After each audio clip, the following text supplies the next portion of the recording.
जय भीम करते। आदरणीय सभागृहातील नगरसेवक नगरसेविका तसेच कनिष्ठ वरिष्ठ कर्मचारी, माझे पत्रकार बंधू, आपणा सर्वांना मानाचा जय भीम करते।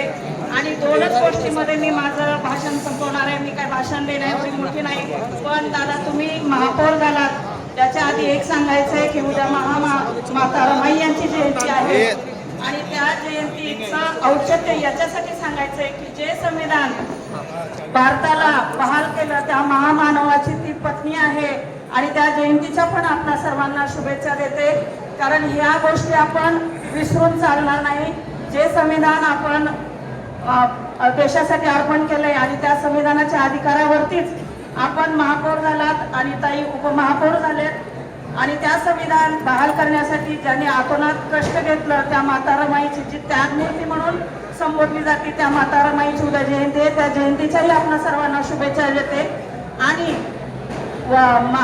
महाराष्ट्राचे मुख्यमंत्री म्हणतातच की सगळ्यात मोठा ग्रंथ कुठला असेल तर बाबासाहेबांनी दिलेला महामानवाचा संविधान हा मोठा ग्रंथ आहे आणि त्या संविधानाच्या जोरावरच दादा आपण 4 वेळा नगरसेवक झाल्यात आणि 4थी वेळेस आपण महापौर पदावर बसलात। ही फक्त घटनेत तरतूद केल्यामुळे सामान्य जनतेला मतदानाचा अधिकार दिला आणि त्या अधिकाराच्या जोरावर थोडक्यातच बोलते, जास्त बोलत नाहीये, पण संविधानाची जाणीव सगळ्यांना व्हावी म्हणून संविधानाचं नाव काढत आहे। थोडक्यातच बोलते, मी काय कुठल्या गोष्टीवरती बोलत नाहीये। आतापर्यंत ज्यांनी भाषणं केली त्यांनी संविधानाचं नाव घ्यायला पाहिजे होतं, एवढीच माझी विनंती आहे। संविधान विसरून चालणार नाही। नमस्कार, मी दीपिका वासुदेव येलदंडी प्रभाग 10 व्यक्तीसाठी संविधान दिलेलं निवडून आले प्रथमतः सर्व मतदारांचे आभार व्यक्त करते।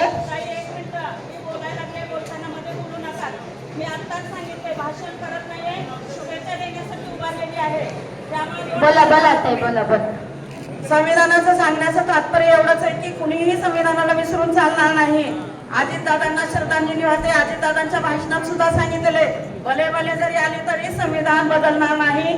त्यामुळे प्रत्येक वेळेस आपण कुठल्याही खुर्चीवर पदावर बसाल तर संविधानाला विसरता कामा नये, एवढं सांगायचंय। दादा आपण 4 वेळा नगरसेवक झालात, 4थी वेळा आपण महापौर झालात आणि आपलं आत्ताच बापूंनी सांगितलं की सर्वसामान्य कुटुंबातला व्यक्ती महापौर होतो। हे याच्यासाठी सांगायचे की डॉक्टर बाबासाहेब आंबेडकरांनी जी तरतूद केली, जो मतदानाचा अधिकार दिला, त्या अधिकारावर आपण महापौर झालात आणि आणि देवकरताईंनाही पुन्हा एकदा शुभेच्छा देते, आपणालाही शुभेच्छा देते।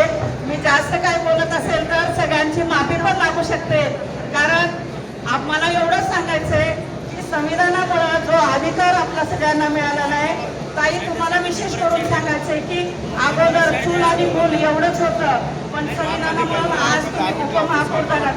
2017च्या वेळेस भारतीय जनता पार्टीचा झेंडा माजी पालकमंत्री माननीय विजयकुमार देशमुख मालक यांनी 49 नगरसेवक निवडून आणले आणि पहिल्यांदा भारतीय जनता पार्टीचा झेंडा सोलापूर महानगरपालिकेवरती लागला आणि त्याच्यानंतर 3 वर्ष प्रशासन होतं आणि 2025-26ची जी निवडणूक झाली आणि मेजॉरिटी म्हणजे 87 नगरसेवक माननीय रोहिणीताई तडवळकर शहराच्या अध्यक्षा, शहराचे पालकमंत्री माननीय जयाभाऊ गोरे साहेब, 3 आमदार म्हणजे पालकमंत्री माजी पालकमंत्री विजयकुमार देशमुख मालक, देवेंद्र दादा कोटे, सुभाष बापू देशमुख यांच्या सहकार्याने यांच्या मार्गदर्शनाखाली आपण 102 नगरसेवक म्हणजे 87 नगरसेवक निवडून आलोय।